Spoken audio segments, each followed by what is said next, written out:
Los Angeles is quiet, at least for a couple of nights after a curfew imposed by Mayor Karen Bass. But the national debate over Donald Trump's deportations is far from over. California Governor Gavin Newsom has decided to make himself the voice and face of the opposition against Donald Trump's immigration policy and the deployment of state National Guard and Marines to the city itself. Who has the political upper hand here as protests are planned for the weekend across the country?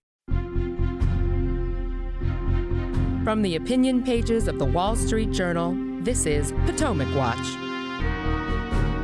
That's our subject for today on Potomac Watch, the daily podcast of WSJ Opinion pages. I'm Paul Gigot, and I'm here with two of my colleagues, Barton Swain and Alicia Finley, who a Californian and our chief chronicler of all things California. Why have things quieted down in California, Alicia? Well, I think it's partly because of the curfew. And you've got more law enforcement on the streets. I think there could also be an element of college students have to actually take their final exams. And right now is final exam times. And you saw on Sunday, a lot of the people out on the streets were young people. So don't underestimate that component of it. I think the other element is there's probably just a little bit of fatigue. People aren't going to be out protesting 5 or 6 days a week. Some people who were out protesting earlier, they actually may have been working, or are workers. They have to do day jobs. So the weekend may be a return to some of this, I suspect. All right. Big development, though, politically here is obviously the development. The trigger here was Donald Trump's ramping up of deportations in the city of Los Angeles. And we want to talk about that. But I want to listen to Gavin Newsom's response to that. He made remarks Tuesday evening that were striking. Sounded like he was really nominating himself as the leader of the resistance against Trump's deportation policy and against really Trump, all things Trump. Let's listen to an excerpt. Donald Trump, without consulting California law enforcement leaders, commandeered 2,000 of our state's National Guard members to deploy on our streets, illegally and for no reason. This brazen abuse of power by a sitting president inflamed a combustible situation, putting our people, our officers, and even our National Guard at risk. That's when the downward spiral began. He doubled down on his dangerous National Guard deployment by fanning the flames even harder. And the president, he did it on purpose. Well, that was just a flavor of the Newsom remarks, which they were ostensibly to the people of California, but really, I thought this, Barton, was a message to national Democrats. He talked about the threat to democracy, talked about an abuse of power, talked about the threat not just to the streets of California, but to Americans everywhere, threatens the constitutional order, threatens to militarize our streets.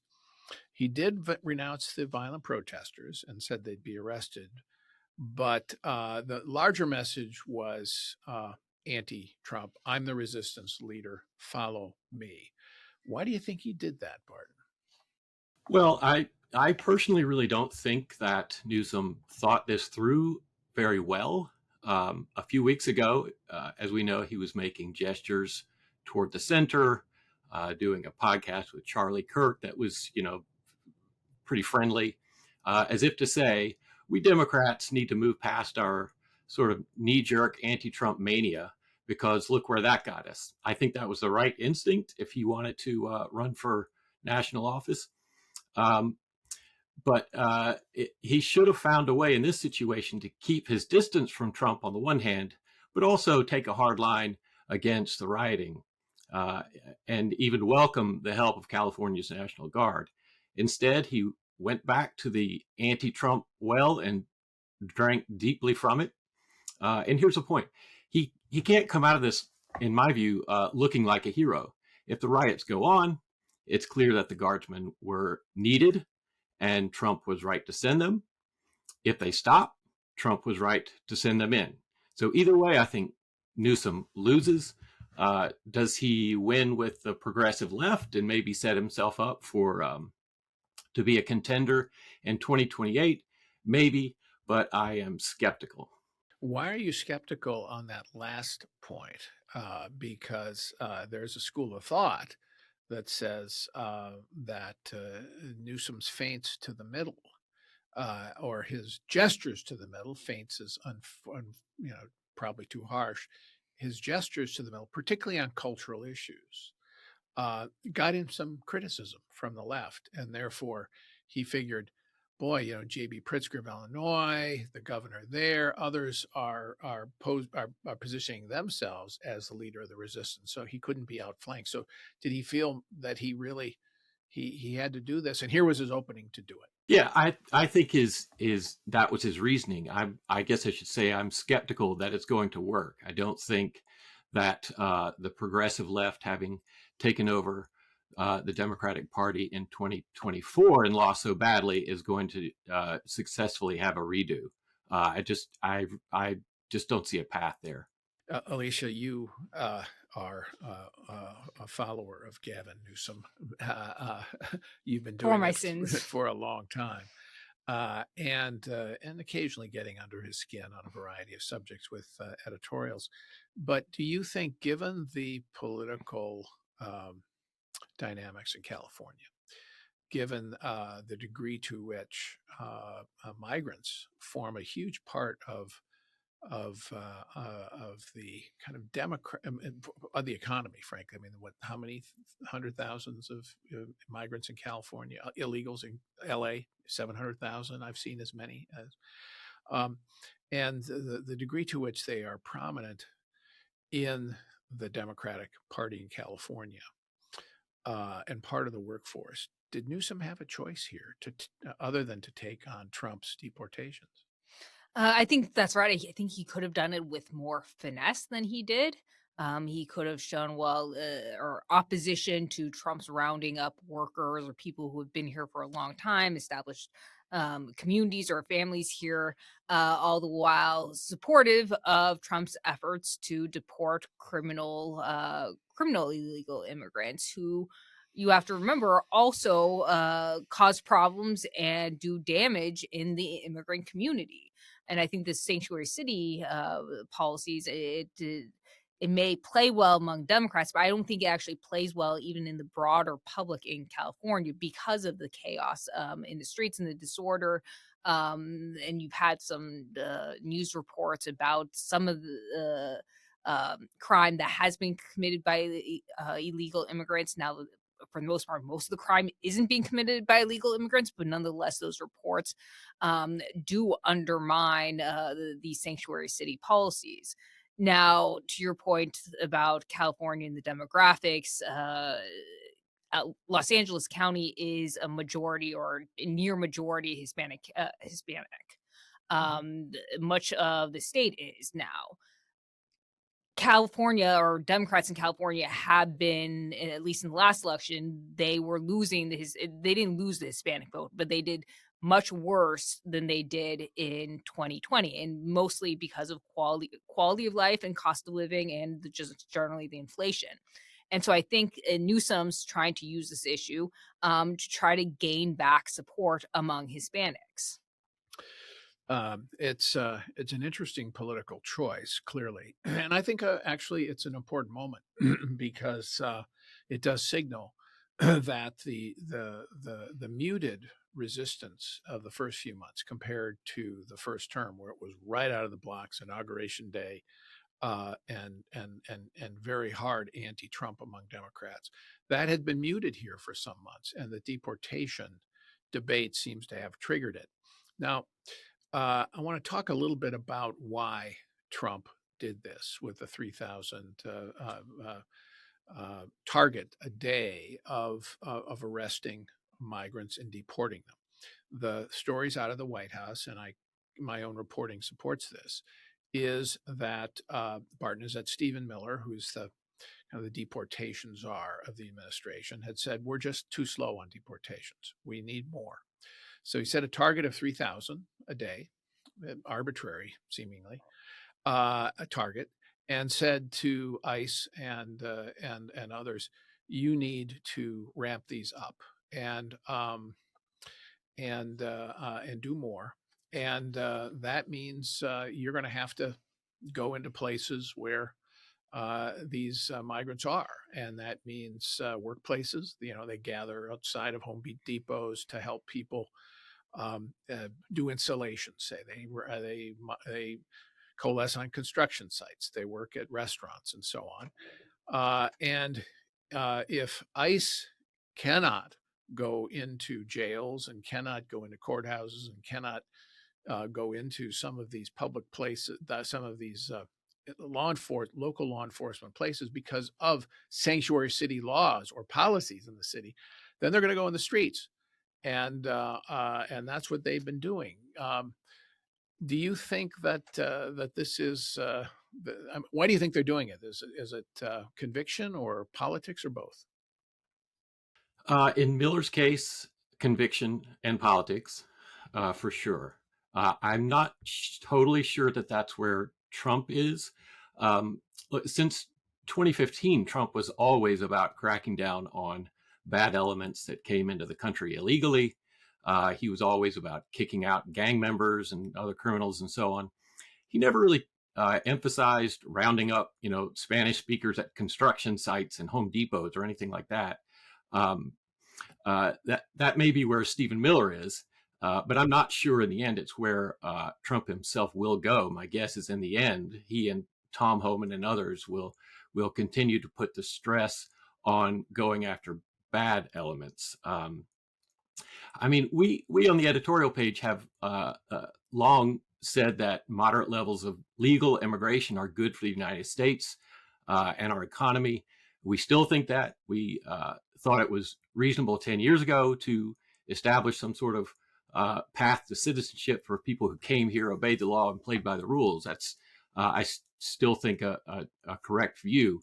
Unfortunately, 4 years of effective open borders have tainted that view in the eyes of many Americans.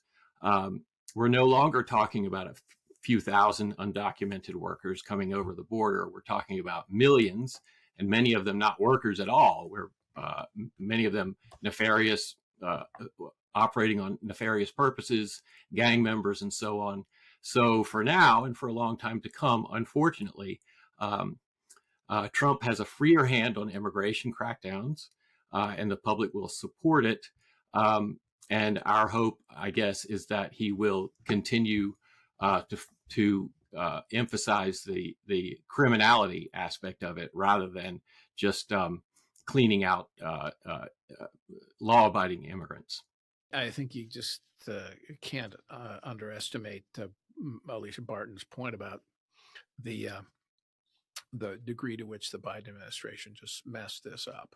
I mean, by allowing so many migrants. I mean, at some point it was like thousands a day were coming over and claiming asylum status. They would actually seek out border agents and say, "Hi, I claim asylum here," and they'd be waved through. They'd get they'd get a date sometime in the distant future for an asylum hearing to see whether it was justified, and then they'd vanish into the interior and may or may not show up for their court date. They so botched it that they undermined the case, as Barton suggests, for kind of a generous American spirit on immigration. And now Trump has an enormous amount of running room here, I think, politically. I think that's right. The numbers, there were about 3 million or so border encounters during 2022 and 2023. That was up from about 900,000 last year of the Trump administration, and around 500,000 was the average in the Obama and the first Trump years. So there was just a huge increase, as you point out, in border crossings and migration. You can dispute whether it's legal or not because they were provided parole and work authorizations. And they have contributed, most of them, to the are working and are contributing to the economy. Now, as Barton pointed out, there is an element that are engaged in crime or are participating, MS-13, and other uh, Gangs. organized gangs crime. I'm trying to sugarcoat, but yes, it's gangs. Um, and to my earlier point, you read stories about the crime, and this has really soured the public on even legal immigration. And there's a sense that there were too many who were let in. Cities were overwhelmed. New York City, in particular, but Chicago and a lot of others were overwhelmed. They couldn't, and you had taxpayers footing the bills for all this. And I'd also point out, to the extent that you're expanding the welfare state, like in California, where which provides Medicaid for illegal immigrants, and then the rest of the country actually, the Obamacare subsidies, generous subsidies, are provided to the migrants. That further undermines support or for legal immigration, and increases support for Trump's deportations. Yeah, I think the big risk, though, Bart, my view, the big risk for Trump here is if the deportations get to be so intrusive into businesses, and you start to hear stories of family separation. Hard people here 10, 20 years suddenly ousted, pulled out, and those stories kind of cascade, then you could see the public turn against it. I think that's one risk. The second one, I would say, is if the protests become so large and so persistent that the public kind of says, and stay nonviolent, because if they go violent, then you've got a big advantage for Trump. But if they kind of stay um, nonviolent, but they are large enough to really, and persistent enough to make an impression on the public that, geez, something is wrong here. A general sense of things taking a bad turn, that could hurt the Republicans politically. And on that score, we're having mass protests this weekend. They're planned for something like 1,800 cities around the country. Some of them could be large. There's going to be one here down a few blocks from where our office is on Saturday, and they'll march through the city. Hope you don't have plans for traveling by car above ground. You better take the subway. I wonder if you think this presents a problem for Trump, the appearances of the protests. It could, yes. Based on the evidence of the Los Angeles events, I think the tendency is to go violent. The visual images really reinforce the message that this isn't about mainly about immigration enforcement. So I'll use the term coined by a writer I'm not actually otherwise familiar with, Alicia Ames, and call it the omni cause. The sort of coalescing of left-wing grievances into the same movement, which is always verging on violence or engaging in violence. So um, just visually, Americans on their televisions, I have to say, even on CNN, it's not just a Fox phenomenon. Americans see images of Mexican flags, they see Palestinian flags, they see Guatemala flags. I had to actually look that up to figure it out. I'm good. You're a smarter man than I am. I have no idea what the Guatemalan flag is. I didn't either. But it took me a while. They see burning American flags. So it's clear this isn't mainly about immigration policy, like past riots perpetrated by these same left-wing groups. Going all the way back, I would say, to the World Trade Organization protests in Seattle in 1999, and even further back than that. This is a collection of anti-American, anti-Western causes, an excuse to break things, burn cars, and harm cops. And as to the politics of it, that is firmly in Trump's favor, and that's what I would expect to see more of. Yeah, I would agree. If that's the way it goes, that'll be turnout for Trump. I guess I want to talk about Newsom's objections to the deployment of the California National Guard. 2,000 troops at first. Trump federalized them without making a request of Newsom, which is typically what a president does. Second, then another 2,000.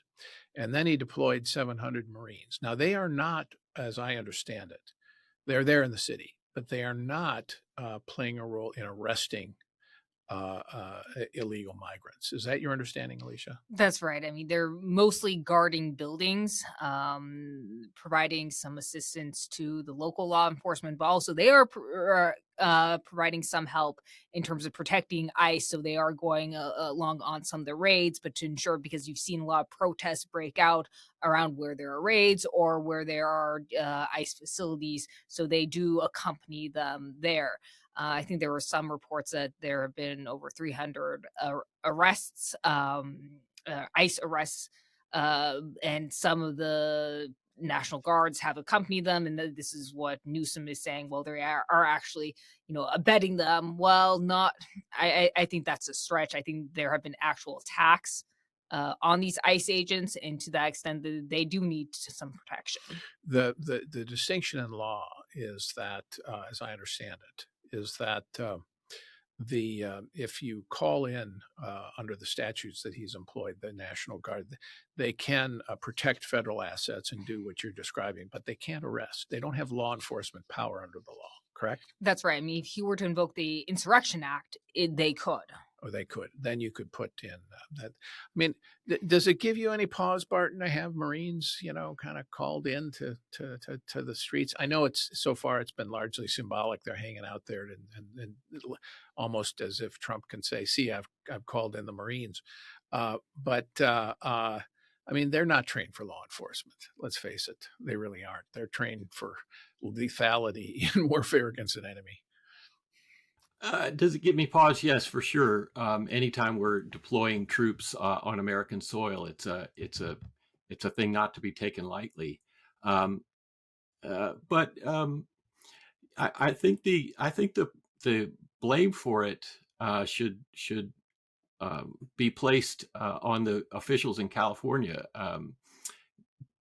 Karen Bass and the mayor of Los Angeles and the governor of California, Gavin Newsom, they're essentially putting forth two contradictory points. One, they're saying, don't break the law, you'll be arrested, we'll prosecute you. And then on the other, they're saying it's Trump's fault. He inflamed you. But aside from the latter claim, Bass and Newsom are sending a message to the rioters that contradicts their warning against criminality. They're saying it's not your fault, it's Trump's fault. So if you keep rioting, we totally get it. As to the merits of the claim that the National Guard is inflaming the situation, I really don't think ordinary people accept that logic. If your instinct when you see a guardsman or a Marine in fatigues is to throw more bricks, to catch more Molotov cocktails, I think it's safe to say you're looking for a reason to break things and hurt people. If you weren't inflamed, you're just a criminal. So I do worry about the situation, but I think Trump can come out of this argument looking pretty justified. All right. It's going to be interesting to see how this unfolds. I think a dynamic has been set in motion. There's no question of, again, a sort of strong resistance to Trump here on the left. And the issue for Democrats, and in many ways their dilemma, is that anybody who aspires in the party to national leadership is going to have to satisfy that desire to be part of the resistance, if not to lead it. And that can lead to, as we saw in the first term, and especially in the last 4 years, to taking extreme positions, which got them into trouble with the voters and created this opening now for Trump and Stephen Miller on deportations. We'll see how far Trump is willing to take it. But I want to thank Alicia Finley and Barton Swaim, and thank you all for listening. We are here every day on Potomac Watch.